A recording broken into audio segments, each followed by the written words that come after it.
दोस्तों, अगर देखा जाए तो हमारे सबसे अगर नजदीक कोई ऑब्जेक्ट ब्रह्मांड में मौजूद है तो हमारा पृथ्वी का नेचुरल सैटेलाइट चंद्रमा है। इसलिए नजदीक होने की वजह से वैज्ञानिक चांद के बारे में पढ़ाई करना चाहते हैं। भारत ने साल 2009 के अंदर चंद्रयान-1 के जरिए चांद पर पानी खोज निकाला था। और अगर आपको पता ही है कि किसी भी ऑब्जेक्ट पर अगर पानी खोज लिया जाता है तो वैज्ञानिकों की भी दिलचस्पी उस ऑब्जेक्ट को लेकर बढ़ जाती है। चंद्रयान-1 की सफलता के बाद वैज्ञानिकों ने चंद्रयान-2 को चांद पर उतारने की प्लानिंग बनाई, लेकिन साल 2019 में इसका लैंडर चांद की जमीन पर नहीं उतर पाया।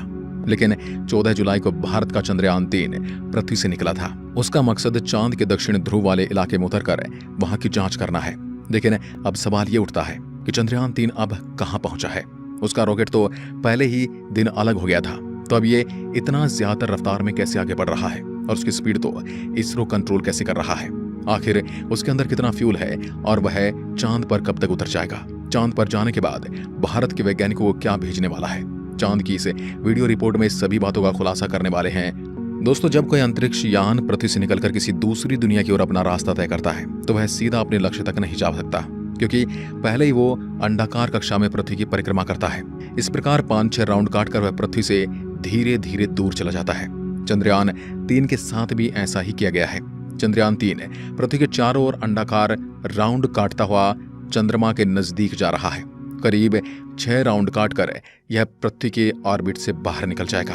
अभी हाल फिलहाल इसरो की ताजा जानकारी के मुताबिक चंद्रयान-3 पृथ्वी के अंतिम राउंड में पहुंच चुका है, यानी कि पृथ्वी की चारों ओर यह लास्ट राउंड काटकर वह सीधा चांद के रास्ते पर निकल पड़ेगा। जैसे कि आप इस वीडियो में देख सकते हैं, चंद्रयान करीब 31 जुलाई को पृथ्वी के चारों ओर इस सारे चक्कर पूरे कर लेगा। अब आप सोच रहे होंगे कि चंद्रयान-3 को चांद पर भेजने के लिए बनाया तो फिर से पृथ्वी के चारों ओर इसे क्यों घुमाया जा रहा है, सीधा ही चांद पर क्यों नहीं भेज दिया जाता। तो दोस्तों, इसका सीधा सा जवाब है कि चंद्रयान-3 को पृथ्वी के गुरुत्वाकर्षण बल से निकालना बहुत जरूरी है। इसके लिए इसरो एक खास तरीके का प्रयोग करता है, यानी चंद्रयान-3 पृथ्वी के चारों ओर परिक्रमा करने का चक्कर धीरे धीरे बढ़ाता जाएगा और एक चक्कर ऐसा होगा जिसमें चंद्रयान पृथ्वी से काफी दूर और चंद्रमा के नजदीक होगा। लेकिन दोस्तों, ये काम जितना हमें सरल लग रहा है वह इतना है नहीं। इसमें कई सारे भयानक एक्सपीरियंस का सामना करना पड़ता है। इसके लिए थोड़ा और इसे मुद्दे को गहराई से जानने की कोशिश करते हैं। आपने पूरी प्रक्रिया तो समझ ही ली, लेकिन आप ये समझ नहीं पाए होंगे कि चंद्रयान-3 तो अभी अंतरिक्ष में है, पर इसरो इसकी कक्षा को बदलेगा कैसे। तो हम आपको पहले इसका जवाब दे देते हैं। दरअसल वैज्ञानिकों को इन बातों के बारे में पहले से ही पता होता है, इसलिए इसरो ने चंद्रयान-3 की दिशा और कक्षा बदलने के लिए उसमें थ्रस्टर लगाए थे। इन थ्रस्टर को चालू करके इसरो चंद्रयान-3 की दिशा और गति को नियंत्रित कर सकता है। 31 जुलाई वह तारीख होगी जब चंद्रयान-3 पृथ्वी से 1 लाख किलोमीटर दूर चला जाएगा। और फिर आपको यह रास्ता दिख रहा है, चंद्रमा और पृथ्वी के बीच का। इस रास्ते पर यह मुसाफिर चल पड़ेगा। इस रास्ते पर लगभग 5 दिन तक यह यात्रा करके चंद्रमा के नजदीक पहुंचेगा और 5 से 6 अगस्त को हमारा चंद्रयान-3 चांद की कक्षा में प्रवेश करने के लिए तैयार हो जाएगा। यहाँ पर वैज्ञानिक फिर से वही प्रोसेस अपनाएंगे और मॉड्यूल सिस्टम को चालू करके थ्रस्टर्स के जरिए इस चांद की कक्षा में इसे स्थापित कर दिया जाएगा। फिर राउंड के जरिए ये धीरे धीरे चंद्रमा के नजदीक जाता चला जाएगा। फिर 17 अगस्त की तारीख को पेलोड, लैंडर और रोवर मॉड्यूल से अलग हो जाएंगे और फिर लैंडर और रोवर चांद के अंडाकार कक्षा में आएंगे। चांद की कक्षा में आने के बाद वैज्ञानिकों का काम इसकी गति को धीमा करना होगा। इसके लिए चंद्रयान-3 में लगे हुए थ्रस्ट को इसकी गति के उल्टी दिशा में चलाया जाएगा और 23 अगस्त को दिन आएगा जब यह मुसाफिर चांद की उस रहस्यमय जगह पर उतर जाएगा। वैज्ञानिकों ने किसी भी समस्या से बचने के लिए कई अलग रास्ते की खोजें भी की हैं। लैंडर और रोवर को पहले से कहीं ज्यादा मजबूत बनाया गया है, जिसमें चंद्रयान-2 जैसी किसी भी गलती के बारे में बचा जा सके। और यह तो आपको पता ही है कि भारत में इससे पहले 2 चंद्रयान चांद पर भेजे जा चुके हैं। ये तीसरा मुसाफिर है और चांद पर ध्रुवीय इलाकों में शोध करने के लिए गया है। लैंडर के अंदर से रोवर निकलकर चांद के उस गड्ढे वाली जमीन के ऊपर चलेगा और वहां से कई बड़े बड़े खुलासे करने वाला है। और पूरी दुनिया की स्पेस एजेंसियों की इस पर नजर है, क्योंकि सभी वैज्ञानिक चांद के इस क्षेत्र से अनजान है। आज से पहले जिस देश ने भी वहां पर जाने की हिम्मत की है, उसका मिशन वहां पर जाने से पहले ही फेल हो गया। लेकिन इस बार भारत पूरी तैयारी के साथ चांद पर उतरा है।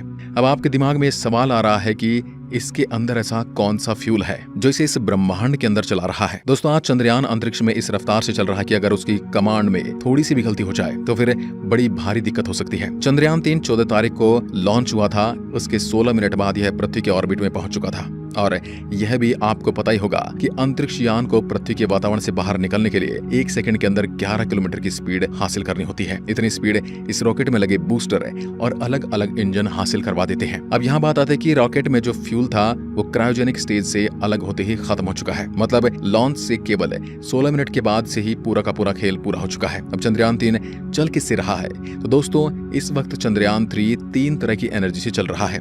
एक तो उसके अंदर फ्यूल भरा हुआ है, फ्यूल के 2 टैंक हैं, दूसरा सोलर एनर्जी और तीसरा बैटरी। फ्यूल की बात करें तो यहाँ पेट्रोल या डीजल का इस्तेमाल नहीं होता, न इसमें एविएशन केरोसिन का इस्तेमाल होता है जो हवाई जहाज में इस्तेमाल होता है, बल्कि चंद्रयान 3 में भी सैटेलाइट में यूज होने वाला प्रोपेलेंट हाइड्रोजन होता है, जिसको जलाने के लिए नाइट्रोजन टेट्राऑक्साइड का इस्तेमाल किया जाता है। और जब यह पृथ्वी से 1 लाख किलोमीटर दूर चला जाएगा तब वह चांद और पृथ्वी के बीच के सीधे रास्ते पर चलना शुरू कर देगा। और इसी दौरान दोस्तों इसकी स्पीड, जिसे वैज्ञानिक वेलोसिटी के तौर पर जानते हैं, 40,320 किलोमीटर प्रति घंटा से भी ज्यादा होनी चाहिए, क्योंकि धरती की ऑर्बिट से बाहर जाने के लिए ये बेहद जरूरी है। अगर ऐसा नहीं होता तो हमारी धरती चंद्रयान 3 वापस से अपनी ओर खींच लेगी और ये मिशन बर्बाद हो सकता है। लिहाजा इसरो वैज्ञानिक इसके इंजन को फिर से चालू करेंगे तो इसके propulsion मॉड्यूल में 2 बड़े इंजन टैंक लगे हुए हैं, जिनको जलाने से ही ऊर्जा मिल रही है। अब 1 अगस्त को बड़ा काम होगा, क्योंकि इस दिन इसरो वैज्ञानिकों का इंतजार है कि कब चंद्रयान 3 और चंद्रमा अंतरिक्ष में एक लाइन में अंदर आ जाएं। एक लाइन में आने के बाद इसे पृथ्वी की कक्षा से निकालकर चांद के रास्ते रवाना कर दिया जाएगा और फिर 17 अगस्त के आसपास इसरो वैज्ञानिक कोशिश करेंगे कि चंद्रयान 3 की कक्षा को पकड़ लिया जाए। नहीं तो 40,320 किलोमीटर प्रति घंटे की रफ्तार से चंद्रमा को बाय बाय बोल कर ये आगे निकल सकता है, यानी ये उससे भी आगे निकल सकता है। और अगर ऐसा हुआ तो सब कुछ बेकार हो सकता है। इसलिए यहाँ पर कदम कदम पर वैज्ञानिकों को सावधानी रखनी होगी। चांद के ऑर्बिट में डालने के लिए चंद्रयान के propulsion मॉड्यूल में लगे छोटे छोटे इंजन की मदद से चंद्रयान के इंटीग्रेटेड मॉड्यूल को पूरी तरह से विपरीत दिशा में घुमाया जाएगा।